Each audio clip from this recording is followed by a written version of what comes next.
So, good afternoon, everybody. As usually happens in most seminars, we are running out of time. So, what I am going to request is for everybody to be laser focused because I'm going to wrap it up in about 10 minutes so that we have time for questions. So, I'm not following the traditional slide deck, so remain laser focused and listen to what I'm saying. So, first, a small introduction about myself. I first started working in what was then called ML in 2013. And in 2015, we created, for a very large private bank in India, a unique fingerprint for all their 16 million customers.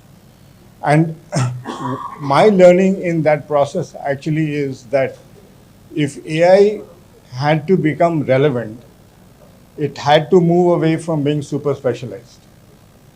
Because the more super specialized it becomes, the more narrow it becomes, and the higher investment you need, and therefore the use cases start becoming narrower and narrower.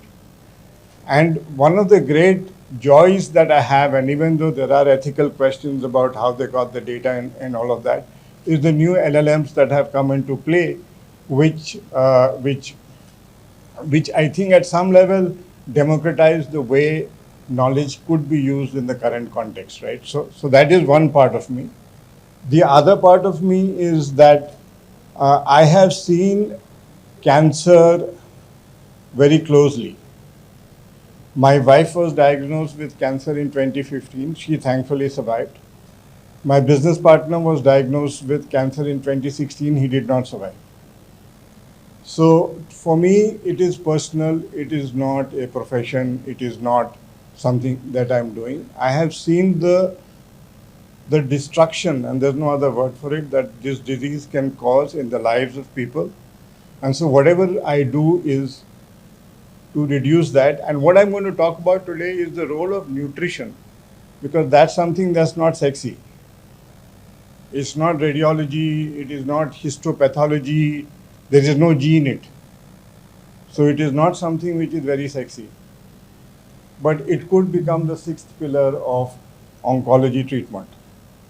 And I'm not following slides because I want to be quick.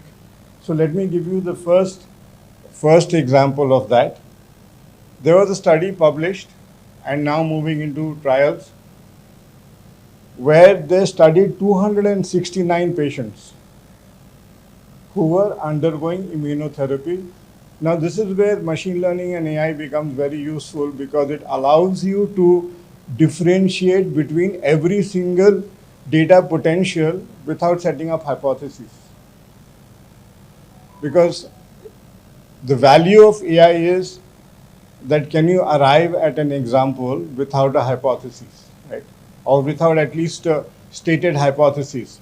And can that show you some answer? And when they studied the 269 patients and separated all the various parameters that could exist, right? Disease, source of disease, length of disease, kind of disease, genetic marker, blah, blah, blah. As many markers as you could find, and you can imagine the number of markers you can find in 269 patients. They came up with the fact that the differentiator was actually a gut bacteria. And that gut bacteria is not something that is produced easily by the body, but there are nutritional elements that could support that, right? So the chance of immunotherapy to succeed, and since I don't have the slide, I can't tell you the percentage, but it is significant, increases tremendously if you have that gut bacteria, and that gut bacteria is something that nutrition helps you to get. That's one example that I'm giving you. And by nutrition, I don't mean heavy stuff.